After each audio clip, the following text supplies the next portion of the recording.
I just want to welcome everybody to this new class that I thought about offering, a journey through the Jewish year.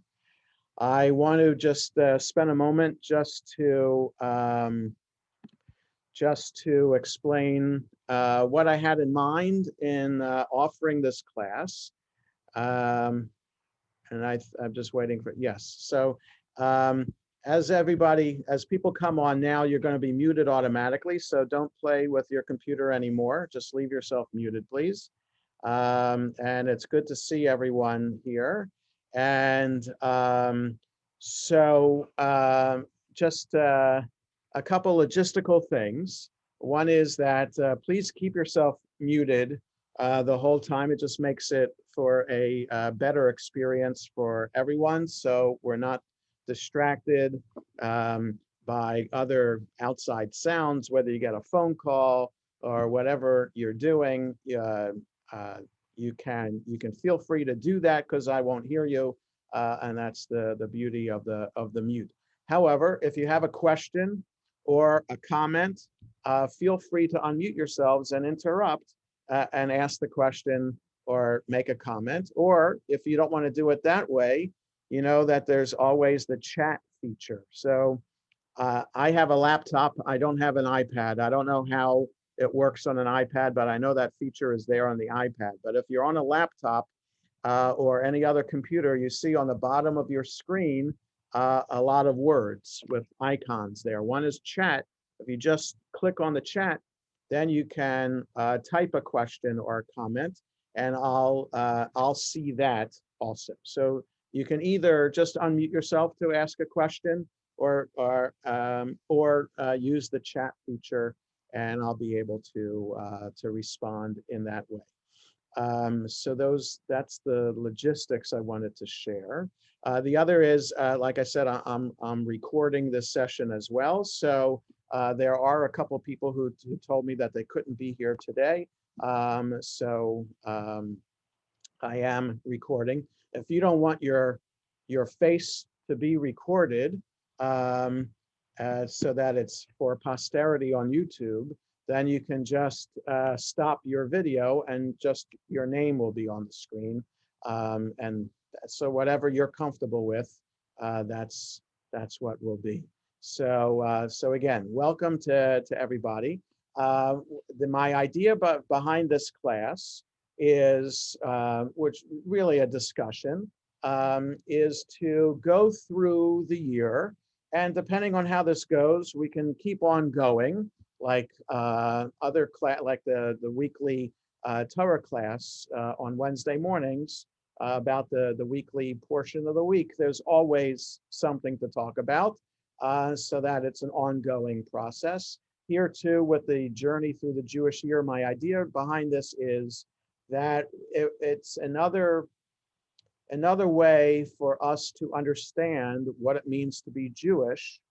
And it is such a complex, nuanced, uh, multi-layered process of defining what it means to be Jewish that you can't just get everything that you want to know about being Jewish from studying the Torah portion every week.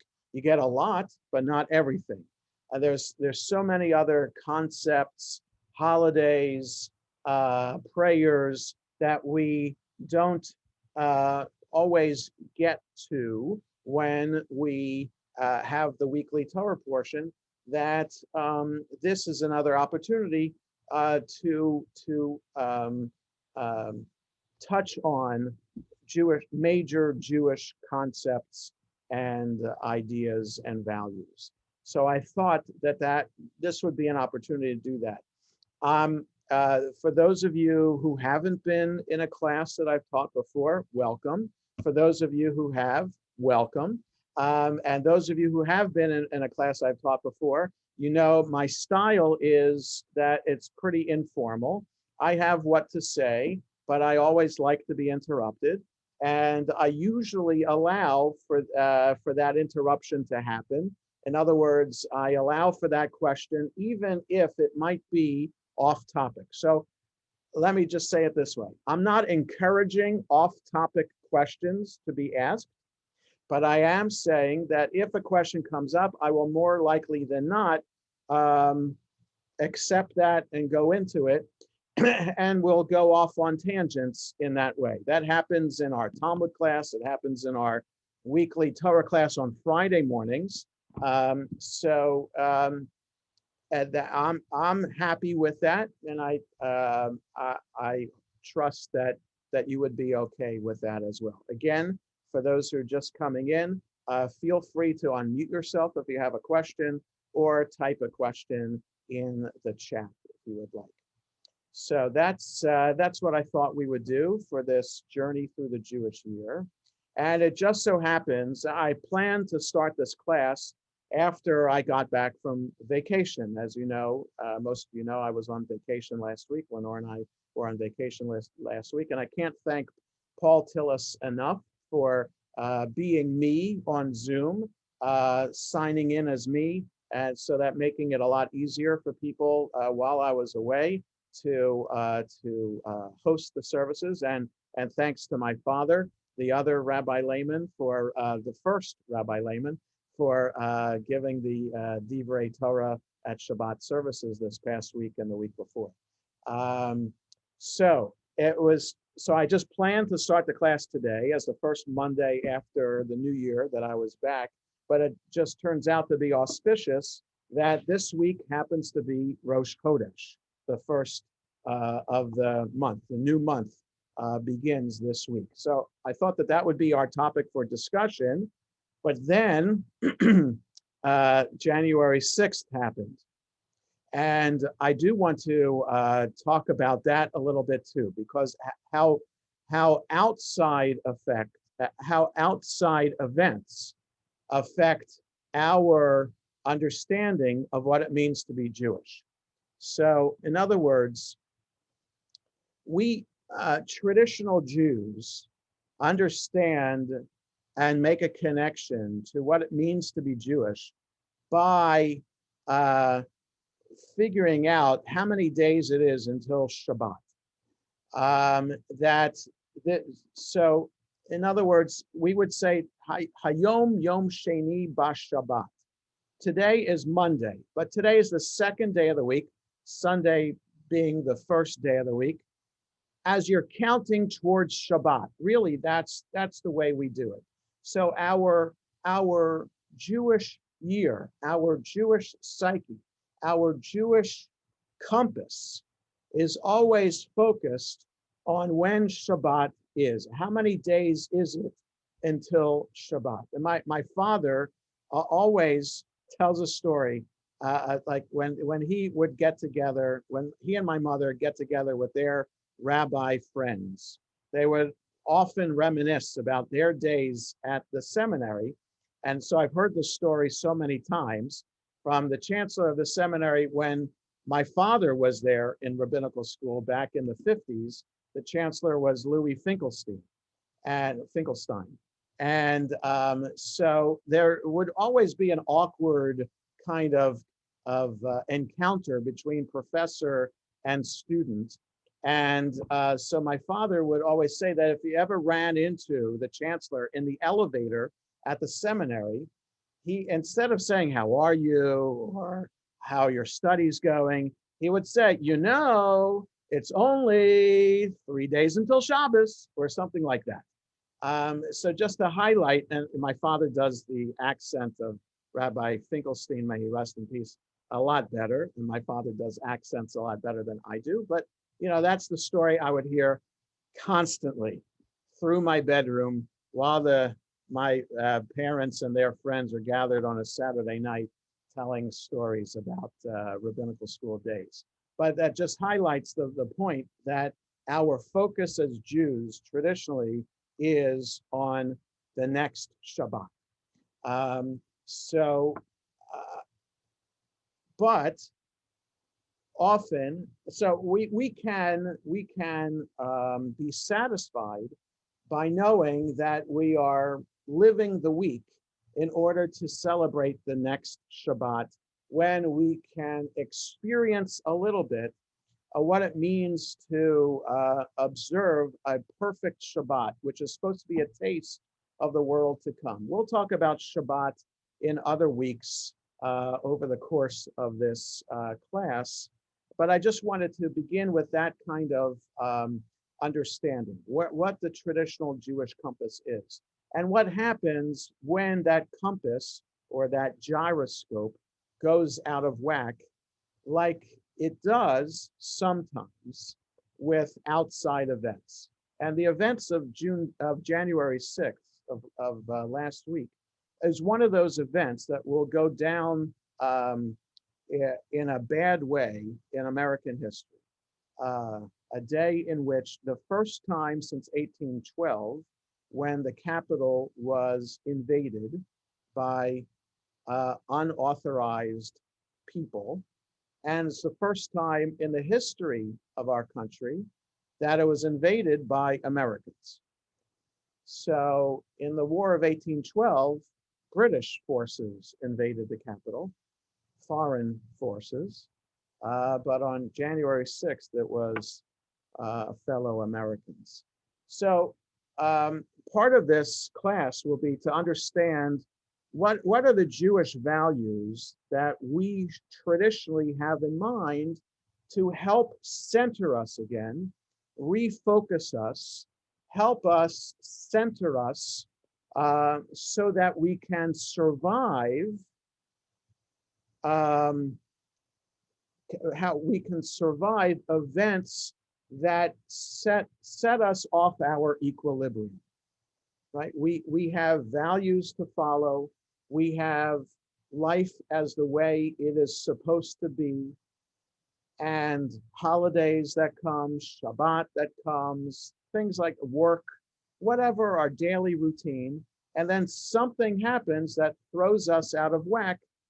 What can we do? What are the resources, the spiritual resources that we have to get us recentered quickly again so that we can survive that impact on our lives?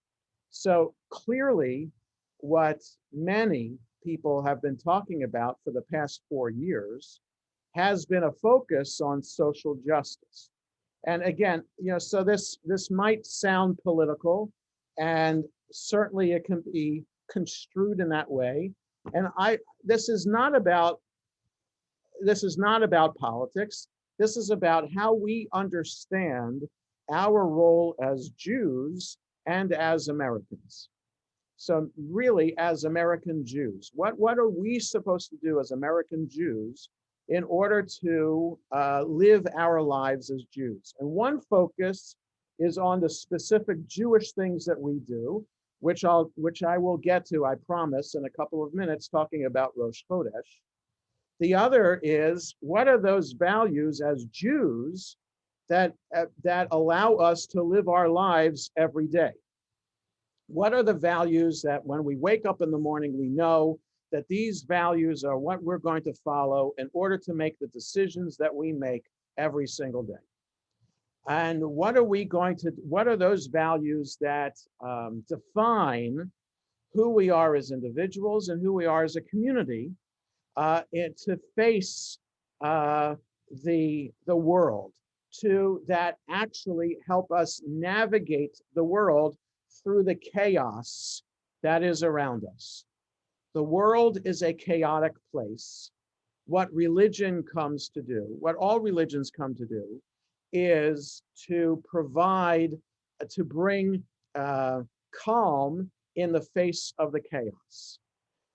That's what Judaism does, that by living a Jewish life, by knowing that there are Jewish values to live by, that there are Jewish concepts that are important concepts to live by, that we define ourselves as individuals and as a people, by holidays, by Shabbat, by life cycle events. All of these things help calm the world and bring order to the world out of the chaos out there. Because if anybody in the world, whether they are religious or not, needs some sort of order in their lives in order to navigate through the chaos, the anarchy of the world.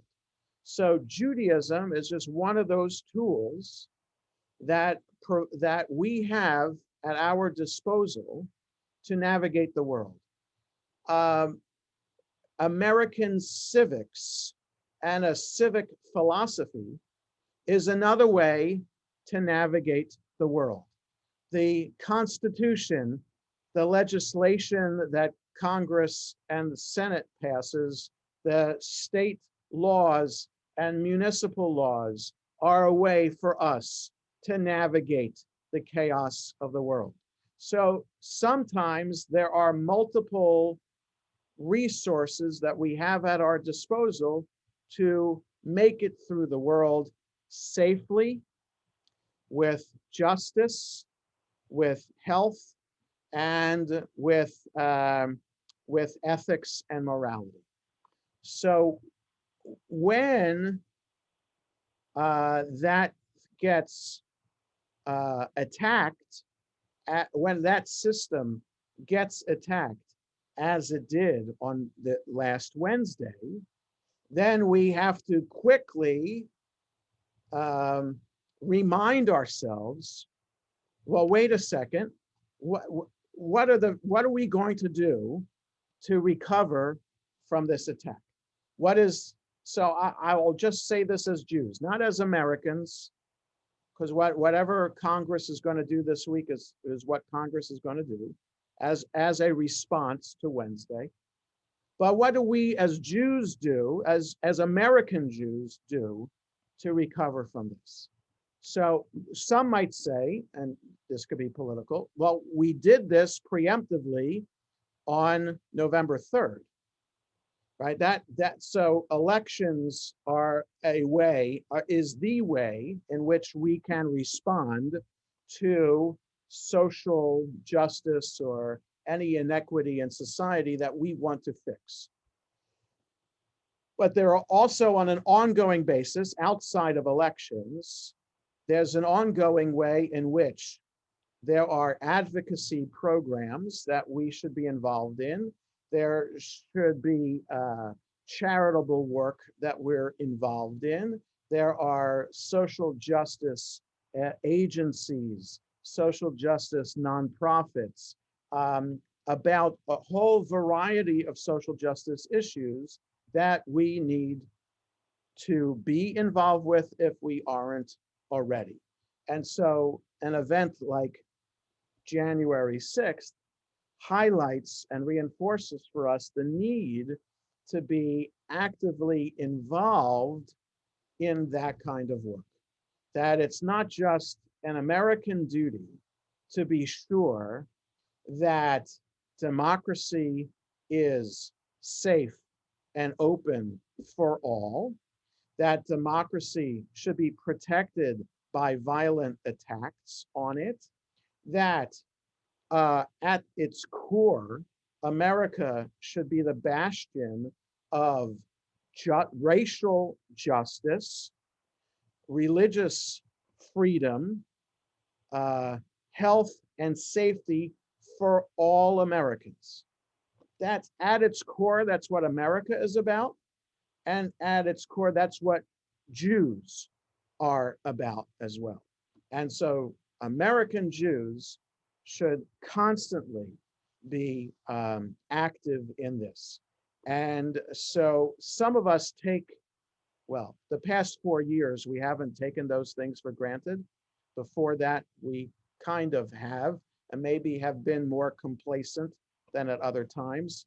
The past 4 years, many Jews have not been complacent and have been very active. And frankly, I'm one of those Jews who were complacent before, but these past 4 years, we as a congregation have been woken up to social action. And I can't thank Lisa Hedgepath enough for taking on the mantle of as chairperson of our social action committee, for helping us get involved in issues related to immigration, anti-Semitism, and now racial justice as well. So,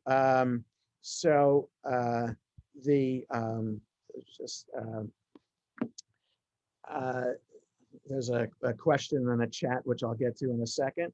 And so, yes, so these past 4 years have awoken many Jews. And yes, as Margie types in the chat for all of us, yes, many Jews are Trump supporters. Okay, I'll just answer the question this way, Margie, because if I answered it a different way, then we would there would be nonstop to this, and I don't want to go on about politics about this.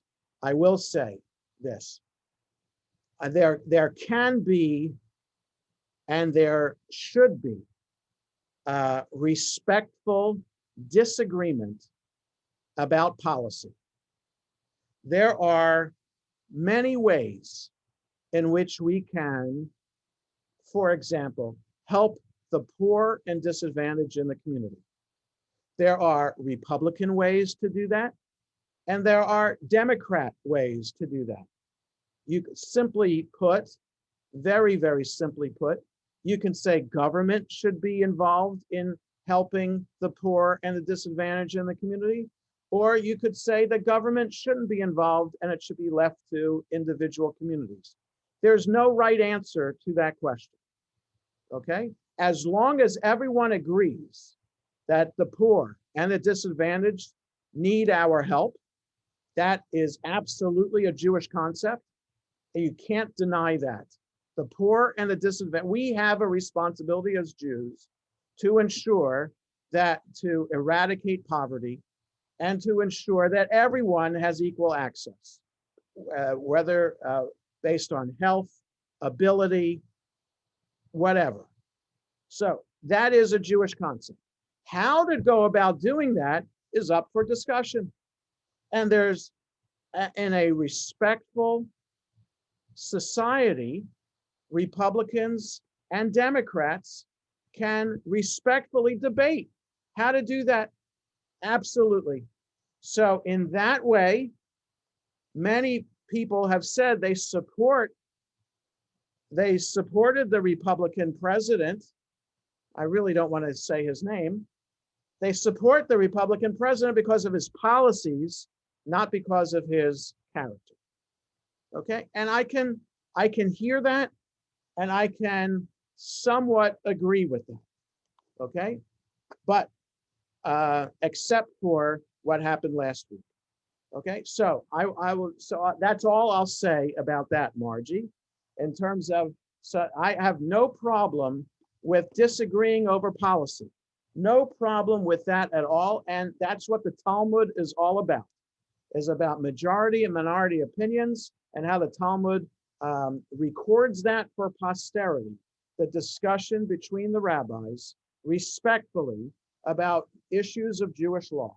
So the rabbis specifically made it a point of the Talmud to ensure that respectful disagreement about Jewish law is maintained for posterity, so that it teaches future generations that arguing points of law is a Jewish value in a respectful manner. Okay, so so whether we are Republicans or Democrats about how we support the poor and the disadvantaged in the community, just one issue of public policy, doesn't matter. All Jews are in agreement, though, that the poor and the disadvantaged need to be helped by us. Okay, so what I wanted to say then about outside events impacting our Jewish life, I think that's enough about that from January 6th. So unless there are any other questions about that anybody wants to bring up about January 6th, otherwise I'll go on to Rosh Chodesh. So if you have a question, you can unmute yourself or type in the chat. Otherwise, we'll go on. I don't have a question, but I have a comment. Yes. January 6th was particularly very upsetting for those of us who are survivors. Yes, yes, I you're could right. not believe, because this Yes, is a sacred place. I have been going to the Rotunda every year right, in observance of the Yom HaShoah. right.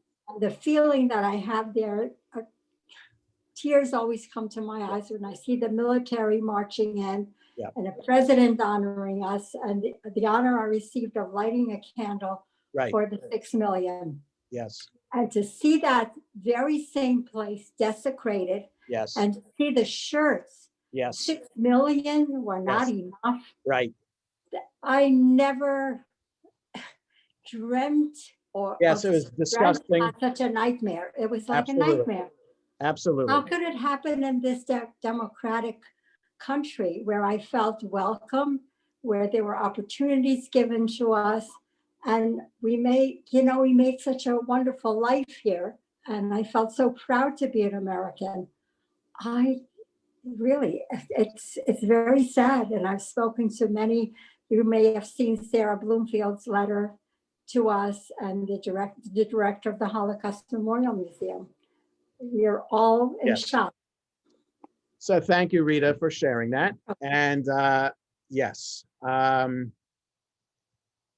it was, yeah, the Camp Auschwitz sweatshirts that people and t-shirts that people were wearing, the shirts and hats that have 6MWE, which is what Rita was referring to, 6 million weren't enough.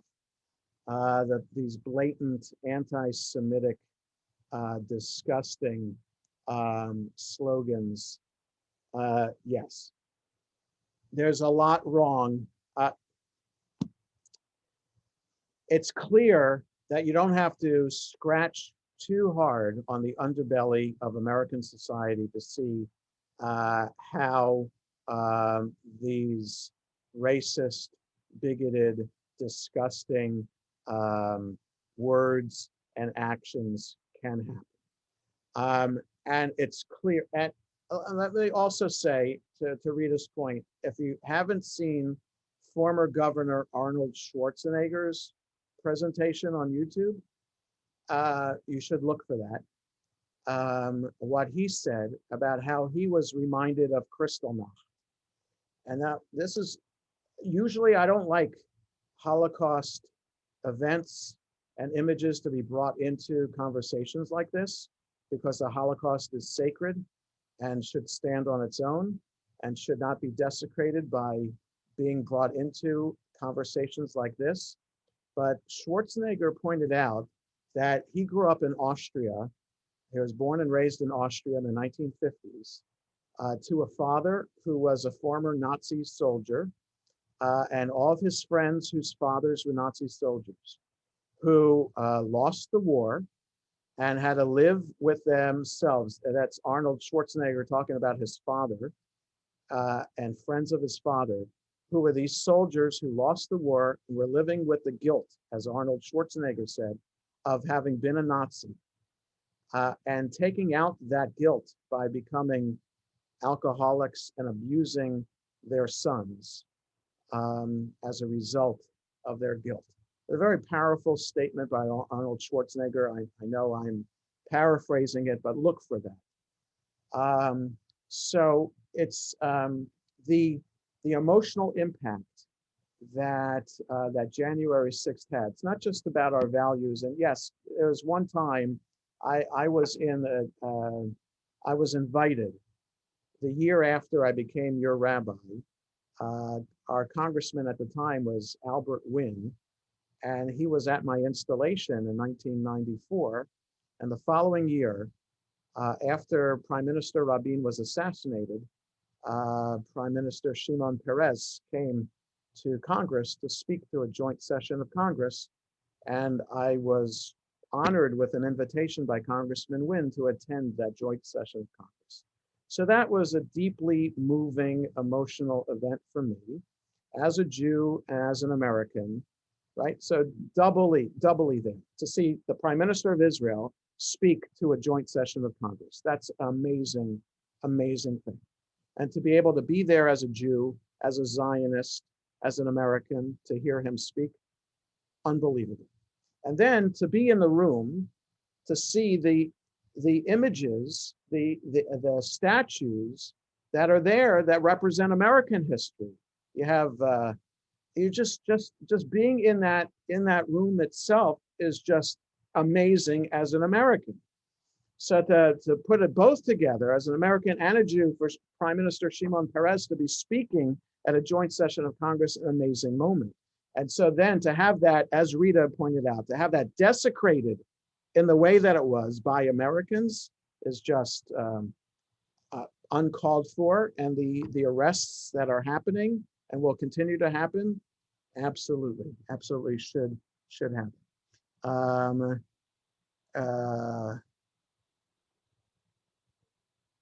Okay, so Jay has a good idea of what we can do to try to like get back to what I was saying before about how do we recenter ourselves after events like this happen.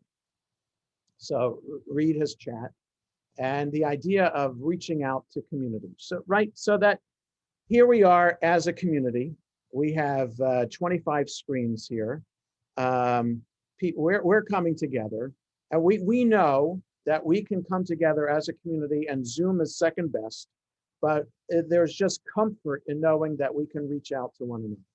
We have our friends that we can reach out to, and we have, it's just, it's always amazing to me that whatever happens in the world, that week's Torah portion has something to teach us about what happens in the world, right? So no matter what happens, some of you, I got a phone call today about someone who passed away, someone who used to be a member of the synagogue a long time ago. The funeral will be on Wednesday, Max Liederman. So I don't know if any of you remember Max Liederman. Yeah, so you're looking, right? He left and moved to Florida like 23 years ago, 24 years ago, and then moved back at age 95 to live in the Hebrew home. And he celebrated his 103rd birthday in December and then got COVID. So he died of COVID just yesterday. So anyway, so no matter what happens, someone dies, an event like January 6th, anything like that, that week's Torah portion has something to teach us about that. So, we just started the book of Exodus. So it's about leadership and what is the kind of leadership, right? And Pharaoh is described here at the beginning of last week's portion. A Pharaoh arose who didn't know Joseph. How could that be? We just read what Joseph did in the previous week's portions about how Joseph saved Egypt from 7 years of famine. Who forgets that, right? If you're a student of history, you don't forget a major event in history, no matter what. So how could it be a Pharaoh Pharaoh who did not know Joseph? It was just before, and even if it wasn't just before, maybe it was 200 years later. If we go in the chronology, if we put it all together in history, still 200 years. Who forgets George Washington crossing the Delaware during the Revolutionary War? Or who forgets Valley Forge? Who forgets any of these things that happened?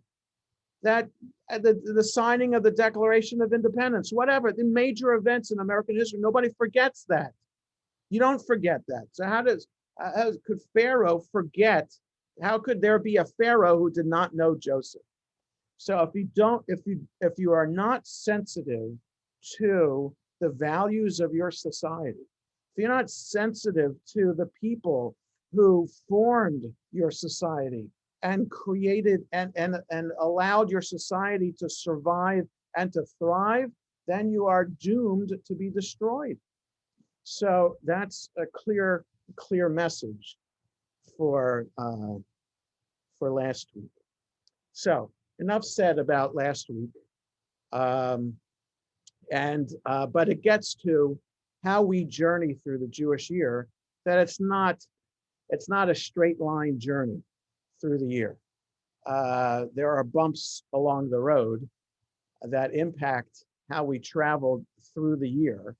And it's the resources that we have at our disposal that enable us to make it over those bumps as unscathed as possible. So I want to talk about, in the time that we have left, about Rosh Chodesh, because as we journey through the year now, the first thing that we will come up to this week is the new month. We said the prayer for the new month this past Shabbat, and we announced that the month of Shvat will begin this coming Wednesday night and Thursday. So I want to talk about what that means. What is Rosh Chodesh? Why do we announce the Rosh Chodesh at the Shabbat service before Rosh Chodesh?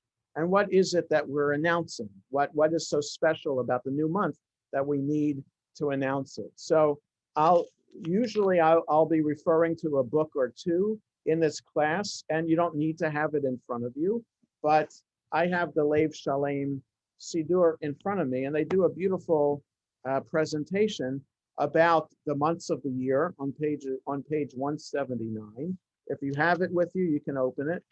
Look at it later if you don't have it with you. And on page 180 for the blessing announcing the new month, they have an excellent commentary on the side that helps explain to us the significance of Rosh Chodesh. So first of all, let's start this way. Rosh Chodesh, like Rosh Hashanah. So Rosh means head, but it also means beginning or start. Okay, so Rosh Chodesh, Chodesh means month, but so it's the beginning of the month, or the head of the month, or the start of the month, or Rosh Hashanah, the start of the year, the beginning of the year. Okay, so Rosh Chodesh, beginning of the month.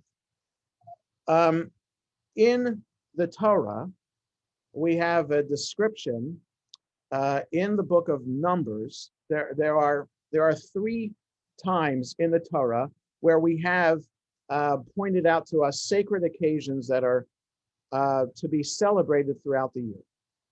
So in the book of Leviticus, we're told about Shabbat, we're told about Passover, we're told about Shavuot, we're told about counting the Omer, we're told about Shavuot, we're told about the beginning of the 7th month, the first day of the 7th month, the 10th day of the 7th month being Yom Kippur, and we're told about Sukkot and Shmini Atzeret.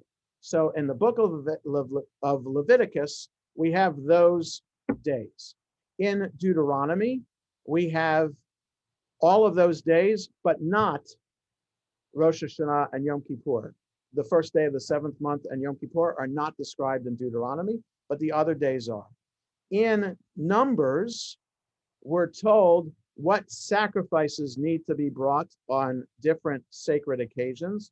All of those of Leviticus are mentioned, plus Rosh Chodesh.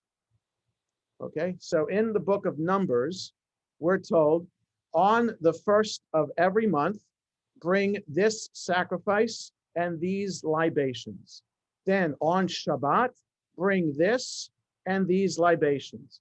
On Passover, bring this and that. So that's what the book of Numbers does. And when we took the Torah out of the ark, and I can't wait until we all are vaccinated and we can come back to shul again, and we can take the Torah out of the ark again and read from the Torah.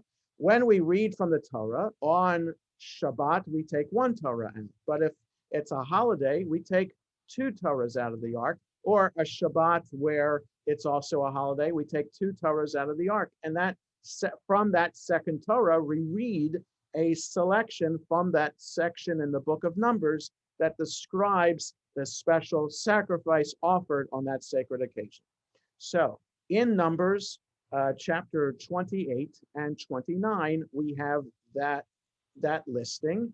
And for Rosh Chodesh, we're told these special sacrifices. So it's from the Torah itself that we learn that the first of every month is to be celebrated as a slightly more special occasion than a regular weekday, that we need to bring a special sacrifice for that occasion to mark that occasion. Since then, the Rosh Chodesh has been celebrated as a special day in the Jewish calendar. One thing that I will highlight all the time in this discussion series is the role of the rabbis in interpreting the Torah and bringing the Torah to life. I will say it today, and I'll say it at other times too. When we as Jews do the Jewish things that we do, they are based on the Torah, but not just on what the Torah itself says. We are not literal Torah Jews. We are rabbinic Jews. So, and not to embarrass Debbie Yedlin, who's here today, but Debbie has Egyptian Jewish heritage. And part of her Egyptian Jewish heritage is that she is part Karaite. There is a segment of the Jewish community, a small segment known as Karaites. Karaite Jews follow the Torah only. They do not follow rabbinic Judaism. Okay, they are the only segment of the Jewish community today in the world that have their own brand of observing Jewish practice and Jewish holidays and rituals that is different from the rest of the Jews of the world, be they Ashkenazi or Sephardi Jews.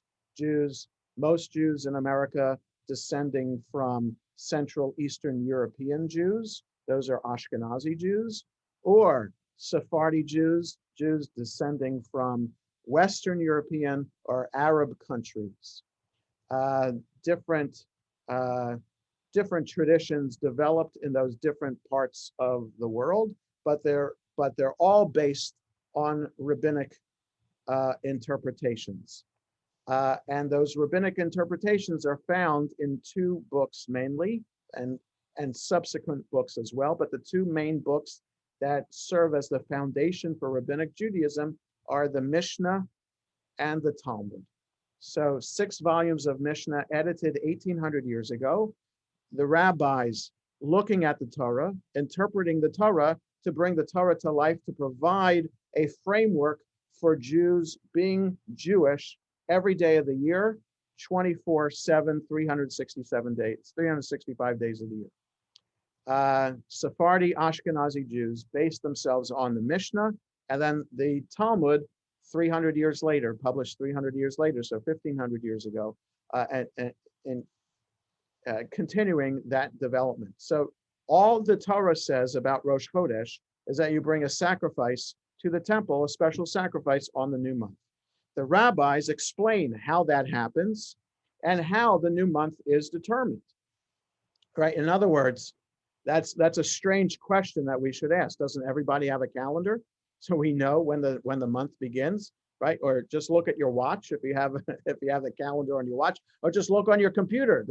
My computer, top right of my computer, tells me that today is Monday, January 11th, and that it's 1:43 p.m. right now. So who needs a calendar? You just open your computer and you know what day of the week it is.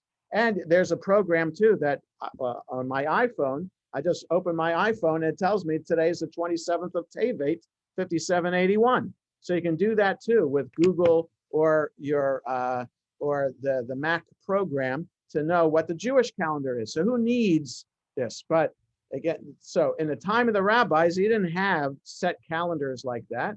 Rosh Chodesh was determined by the moon.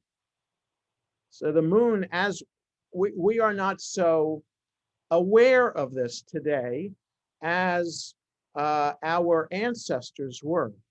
Before the invention of electricity, people were dependent on natural light. I mean, they had some artificial light, candles, torches, things like that, but they don't provide as much light as you need. So the cycle of the moon was important, and the sun as well, to provide light for people. And quickly people understood that it took the moon, the moon had this cycle, a repetitive cycle that you could count on that would repeat monthly being 30 days roughly. So actually, it takes the moon 29.5 days to orbit the Earth. And the rabbis knew that, and Egyptian, Greek, Babylonian astronomers knew that it was 29.5 days. So one way to make a calendar is to do 12 months of those 29.5 days. And it actually, if you had that of just 29.5 days, you would have a 354-day calendar. We understand, though, that it's not just, the calendar isn't just about the moon orbiting the Earth. It's also about the Earth orbiting the sun. And it just so happens that it takes 365.25 days for the Earth to orbit the sun. So that's a year. But the lunar year, 354 days, you're 11 days short. So for the rabbis, first of all, in determining the calendar, they came up with names for 12 months, which you'll see in the Lev Shalem if you open it later on page 179, the list of the names of the months and the significance of each of these months. And you'll see also signs of the zodiac, like the horoscope, for each of these months, which might be surprising to us to see, but for the rabbis, they adopted these signs of the zodiac and made them Jewish. And there are archaeological ruins of synagogues, of ancient synagogues in Israel with mosaic floors. They have these signs of the zodiac there, which again become Jewish. So for example, we're about to start the month of Shvat this week. So the sign of the month of Shvat is Aquarius, the pitcher of water. Next month, Adar, which is my sign, is Pisces. So it follows, the Jewish months follow these signs of the zodiac as well, but they have Jewish names to them for these signs of the zodiac. So back to the 354 days versus 365 days. The rabbis came up with the 12-month system, but also had to incorporate the idea that based on the Torah, holidays have agricultural significance and seasonal significance. So that Passover is always the springtime festival. And Sukkot is always the fall harvest festival. The rabbis knew that if you had a calendar of only 354 days, like the Muslims do, the holidays would rotate seasonally. You'd be missing 11 days. Slowly, after a few years, the Passover springtime holiday would be celebrated in the winter, or it could be celebrated in the fall, or it could be celebrated in the summer. That could not happen. Holidays cannot slide like that, as opposed to the Muslim calendar, when Ramadan could either be in the summer or the winter or any other time. It's not, for the Muslims, their holidays are not seasonally important. For Jews, our holidays are, and they have to stay in the season. So what happens is that we'll have a leap year every now and then to accommodate, to make up for those 11 lost days. So this year is not a Jewish leap year. When a Jewish leap year happens, an extra month is added to the calendar. Back in the time of the rabbis, and even before that, when the temple was standing, they decided that the way to announce the calendar is not to publish a calendar ahead of time, but to only do it right then when the new moon was witnessed. Witnesses would come to the temple in Jerusalem, to the Sanhedrin, to the rabbinic court, and testify that they saw the new moon. The testimony would be corroborated, and then the announcement would go out to the community through bonfires that would be lit, signal fires that would be lit on the top of mountains throughout the land of Israel, and then outside to Babylonia to let them know the month has just been announced so that they can plan accordingly when the holiday that month would be celebrated. So unlike us, so we can start planning for Passover already if we wanted to, because we know when Passover will be, and we know even when Passover will be through hebcal.com, a website where you can find out when candlelighting will be on Shabbos 100 years from now, if you wanted to know. Back then, the rabbis did not plan more than 2 weeks in advance by announcing the new month when it would happen. And then they would also determine that if Passover would be too early, that it wouldn't be quite springtime yet, then they would also determine that they would add the extra month into the calendar at that point to be sure that Passover wouldn't happen too early. Now there's a whole a mathematical formula for this in the Jewish calendar, just to say that it's a 19-year cycle, that 7 times out of those 19 years, there will be a leap year. It's complicated. If you want to learn more about that mathematical formula and the whole astronomy behind it, you can just Google it, and you can if you have a mathematical mind, you'll be fascinated by the math and the astronomical formulas that go into it. But it's all based, again, on the determining of Rosh Chodesh. It's all based on the rabbi's interpretation of the Torah. When it says you proclaim the new month, as it says in the book of Numbers, the rabbis say we proclaim it by having a witness come to the temple in Jerusalem, and the rabbis then proclaiming the new month in that way. The new month will either have 29 days or 30 days, not a half day, and that also is dependent upon some months could have 29 days, some can have 30 days. It depends on which month it is, and depending on whether it's when a holiday is going to fall, what day of the week it's going to fall on, and to prevent it, like Yom Kippur, for example, can never be on a Friday or a Sunday.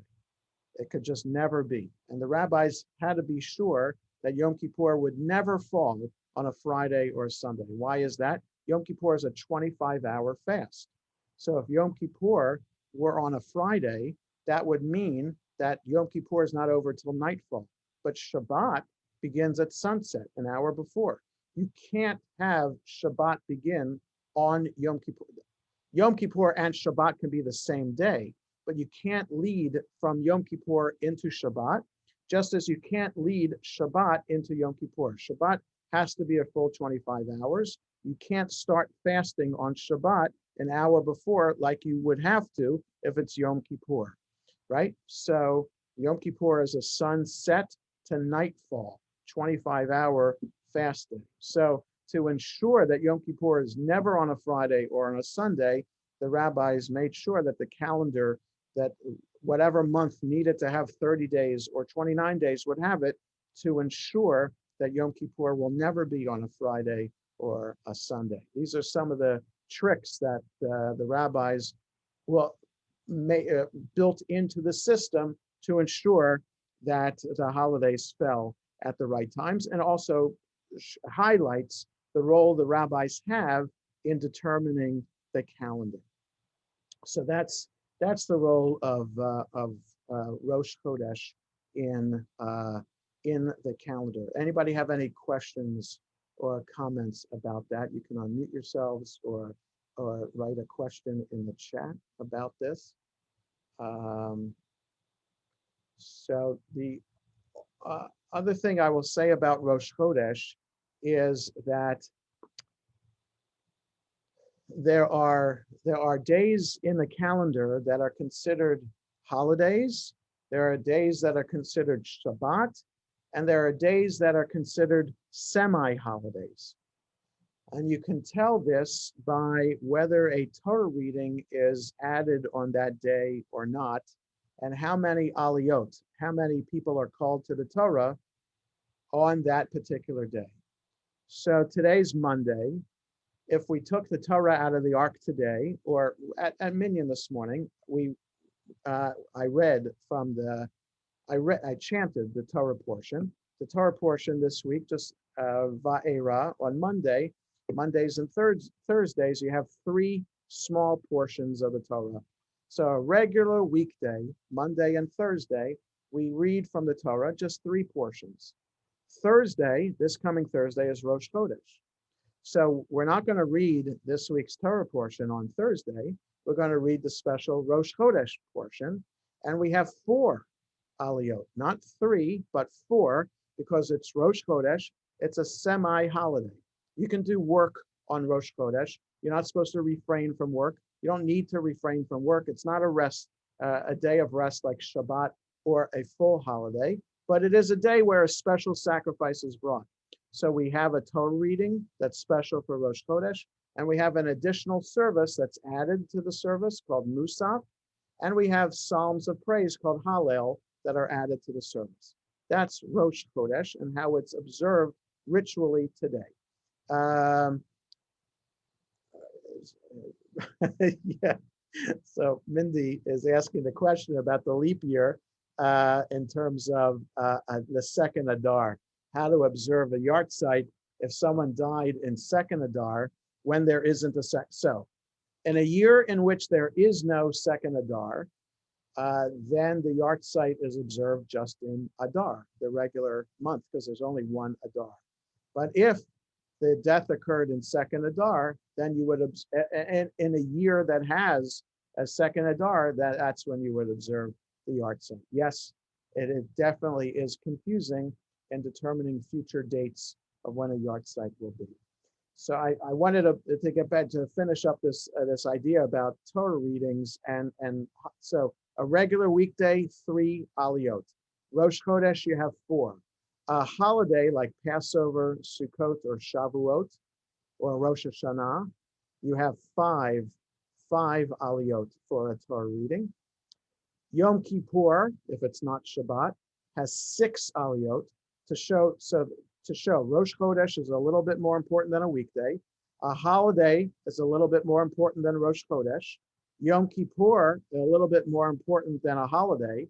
And Shabbat, most important of all, you have 7 aliyot on a Shabbat. So that shows how many portions you have, how long of a Torah portion, how many portions it's divided into, shows the importance of the day itself.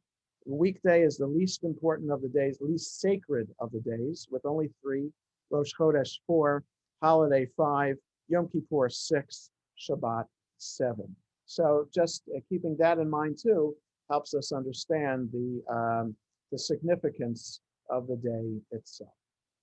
So if there are no questions or comments, we'll stop here for today, and we'll see you all next Monday.